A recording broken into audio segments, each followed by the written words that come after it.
અમદાવાદના દેત્રોજ ગામમાં ખોરાકી ઝેરની અસરની ઘટના। ધાર્મિક કાર્યક્રમ બાદ 60 લોકોની તબિયત લથડી। સેવ ખમણી ખાધા બાદ ઝાડા ઉલટીની ફરિયાદ થઈ। સારવાર માટે આ તમામને કડીની હોસ્પિટલમાં દાખલ કરવામાં આવ્યા છે।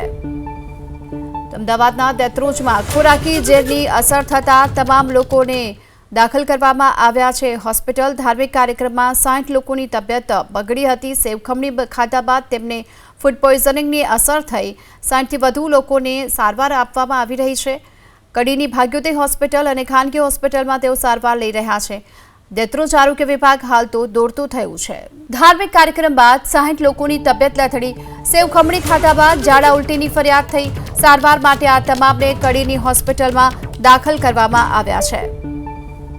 અમદાવાદના દેત્રોજમાં ખોરાકી ઝેરની અસર થતા તમામ લોકોને દાખલ કરવામાં આવ્યા છે હોસ્પિટલ। ધાર્મિક કાર્યક્રમમાં 60 લોકોની તબિયત બગડી હતી। સેવ ખમણી ખાધા બાદ તેમને ફૂડ પોઈઝનિંગની અસર થઈ। 60થી વધુ લોકોને સારવાર આપવામાં આવી રહી છે। કડીની ભાગ્યોદય હોસ્પિટલ અને ખાનગી હોસ્પિટલમાં તેઓ સારવાર લઈ રહ્યા છે। દેત્રોજ આરોગ્ય વિભાગ હાલ તો દોડતું થયું છે।